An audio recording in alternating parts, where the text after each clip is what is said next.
mantu lay ci bundo yi dikkati naa bu doonuk safara day mënees naa wax ni réewum Sénégal politicien yaa ngi koy xam réew maa ngi mel ni ma ni la yaramu màgget fépp a ngi jox-joxe di miti réew maa ngi bëgg a tàkk te dara waralu ko lu dul ay politicien Sud Quotidien ne ci période waajug ay campagne électorale da la ñu nekk ma ni la coow laa ngi mel ni tulleeg maa la ci réewum Sénégal ku yóbbul muslu de ndax itam agression yi tàmbali na menaces yi bari na lool saaga yi ak itam risque de violence bi day mi ngi ci réewum Sénégal Ababacar Fall bu Gradec ne ma ni la xel mën a dal ba nii daal ma ni la débat yi daal mënees na koo gérer wal joojo njaay ne ma ne la des na artu nag politiciens yi ndax itam lii raam ci ñekk wi la jëm lii buñ ca waxulee ma ne la bu eggee fa mu jëm du neex Sénégal de coow laa ngi bëgg a judd ci réewum Sénégal réew maa ngi bëgg a tàkk dara waral lu ko nag lu dul politiciens yi nekk ci mim réew tribune yéene kaay de moo taxit maam Adama Gueye de nee na pare na nag ngir daal di teg fee candidature am bi renoncé ci tribune ne maam Adama Gueye teg ko fenn lu dul nag ñu indi kaaraange ci réew mi rawatina nag ci processus électoral bi waxtu woowu moom Macky Sall daal ma ngay def la ko saf l'observateur ne ma ne la bambu la feet daal ak noos gu mitti loolu moo am ci palais présidentiel bee ma ne la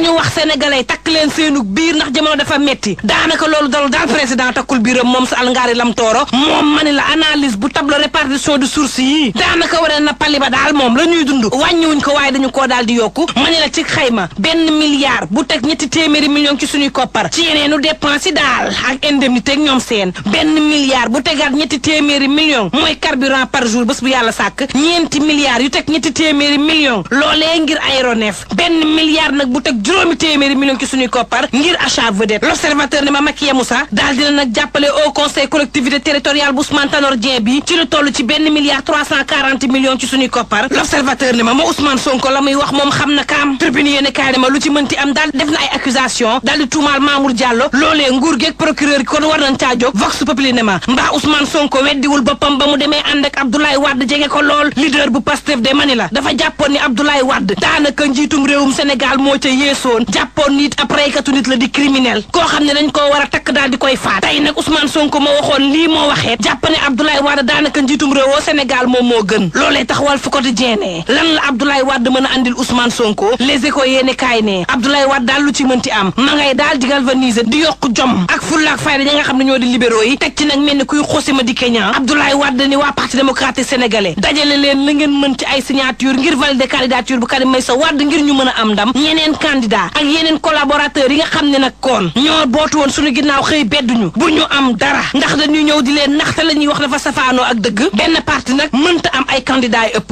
enquête quotidien ma loo ci mënti dégg it Abdoulaye Wade daal bu dul buur it mën naa fal buur ndax nag la mu am ci ay nit la mu am ci ay responsable la mu am ci ay bànqaas loolee mën na fal président te it Ousmane Sonko daful xam na lu ni mel direct info ne ma ñu dëddu tuuti wàllu politique wax ci deng bii nga xam ne daanaka ma nga ci diwaan ak Touba fukki fan dee des ci màggal gu mag googee waaye boobule wopp ma ngay yoot waa Touba le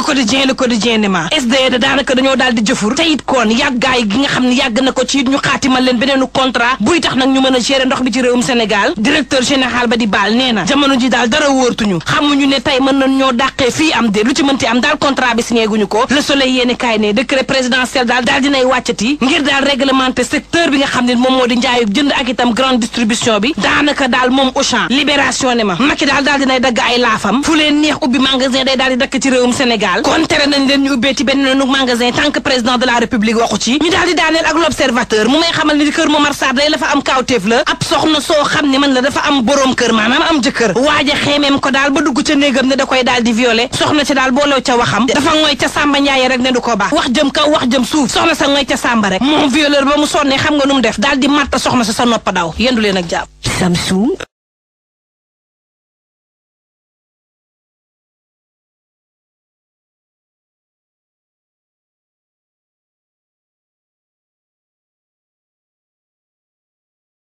leen jàmm maître Mame Adama Gueye bokkatul génn na loxoom ci élection présidentielle gi ñu na ma amal ci atum 2019 nekkatul candidat Le Quotidien wax sama naataango nag daal di xibaar ne taxul mu weer ngànnaay ndaxte maître Mame Adama Gueye dana dem dajek ñi nga xamante ne ay leader lañu wala boog ay candidat déclaré ci élection présidentielle boobule ba mu des kii di Macky Sall lam ca namu moo di taxawal feemu xeex boo xamante ne buñ ca jaaree jëlee Macky Sall ci boppu réew mi ñu ne nag la koy gën a ñor jamono ji moo di ñu gën a sécuriser lii di processus électoral bi fii ci Sénégal maître Mame Adama Gueye Gueye noppi na ngir bañatee bokk ci élection présidentielle gi ñu na ma amal ci atum 2019 la tribune wax yokk ci ne dana dem dajek mboolem candidat yi nar a bokk ci jongante boobule ba mu des kii di Macky Sall yéenekaay bi di la tribune ne Mame Adama Gueye day génnee na loxoom waaye ñaawlu na lool doxalinu Macky Sall ak nguuram rawatina lu ñeel processus électoral bi ndax dafa gis ne Macky Sall hold up la bëgg a def maanaam sàcc élection yi ba gagné moom maître Mame Adama Gueye li mu bëgg ci jamono ji moo di taxawal benn processus boo xamante ne dana garantir benn élection bu jaar yoon fii ci Sénégal su ko defee askan wi yëpp mën a dem woote ji te duñu am benn gàllankoor woote gi ñu nar a amal ci atum 2019 militant yu PDS yi day amaana ñu am ci tànk bu dëgër enquête moo ni xëy gisee yéenekaay bi ne Abdoulaye Wade dafa mel ni ku nekk roi ci jamono ji roi waaw ndaxte sama naataango nee na PDS daal dafa mel ni parti yi yëpp a koy wutali ngir mu ñëw jàppale leen ci élection boobule waaye ku ñëw góor gi dàq la moom Abdoulaye Wade boobu sax daal dina bindaat ab bataaxal jagleel ko ay militant am yéenekaay bi di Les Échos mi liir bataaxal bi jàpp ne Abdoulaye Wade ma ngay gën di soññ ñi nga xamante ni ñoo di militant libéraux yi ba pare nag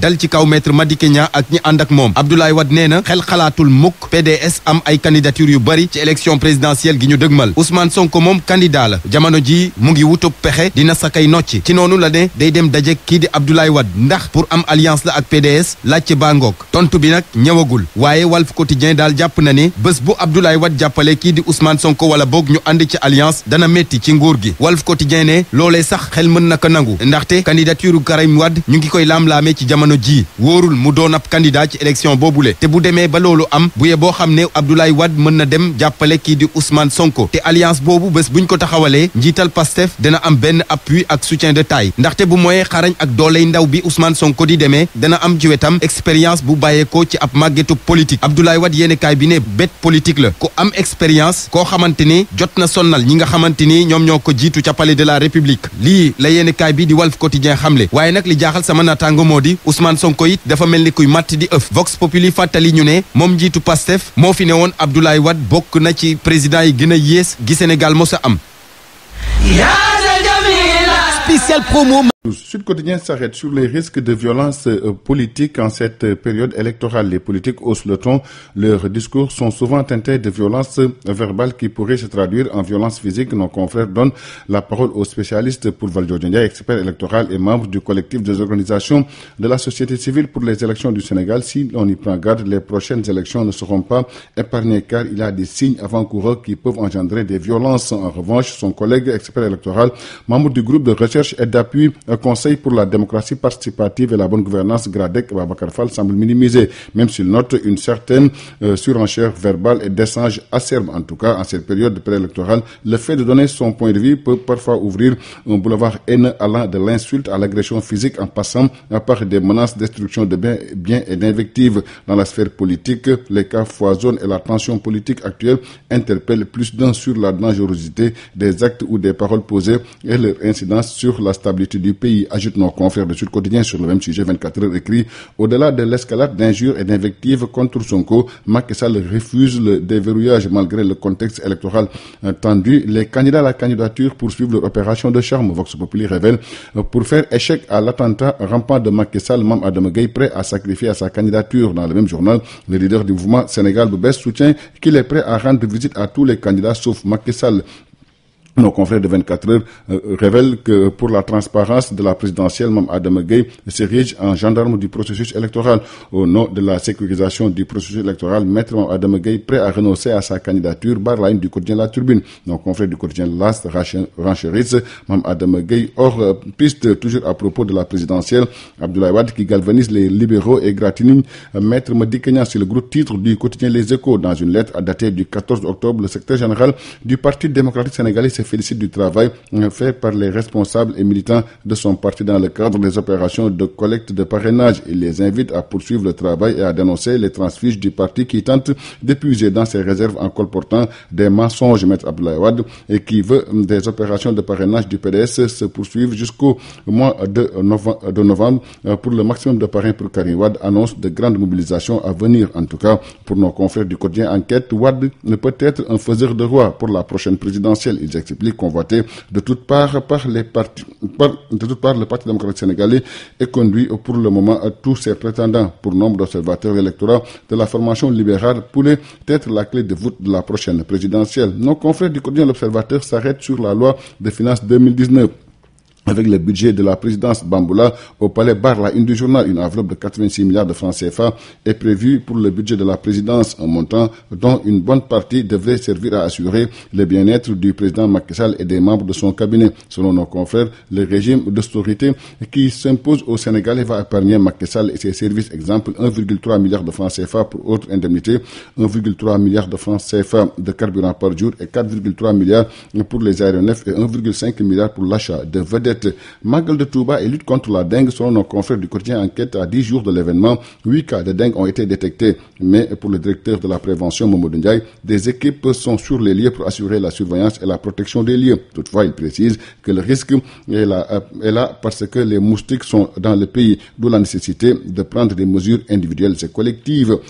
En sport, nos confrères du quotidien sportif Stade reviennent sur la qualification des Lions du Sénégal à la CAN 2019 et s'interrogent, faut-il s'inquiéter de la prestation des Lions du Sénégal? En tout cas, à quelques mois de la présidence de la CAN 2019, il y a plusieurs interrogations sur le choix des hommes au sortir de la double confrontation contre le Soudan. Pour l'ancien international Cheikh Sidiba, il n'y a pas d'amélioration dans le jeu. Selon l'entraîneur de football Vieba, on tend à perdre notre force la transition. Dans le quotidien Record, l'ancien international sénégalais et actuel coach à Caen, Pape Fall, déclare qu'il faut revoir le contenu dans le jeu des Lions du Sénégal. Pape Abdou Cissé, défenseur des Lions qui a participé à la qualification des Lions à la CAN 2002, s'entretient avec nos confrères du quotidien sportif Record. Il déclare dans le journal qu'il a envie de grandir avec cette équipe nationale. Selon lui, la CAN reste un objectif. En lutte pour prendre sa revanche sur Balla Gaye 2, Modou Lo sort la grosse artillerie, titre le Sunu Lamb. Un regroupement fermé en Espagne, une communication plus acerbe. Modou Lo doit affronter Balla Gaye 2 le 1er janvier prochain. D'ailleurs, le 4e face-à-face est prévu le 24 décembre prochain selon Sunu Lamb. Merci, c'était tout. À vos journaux et bonne lecture à tous.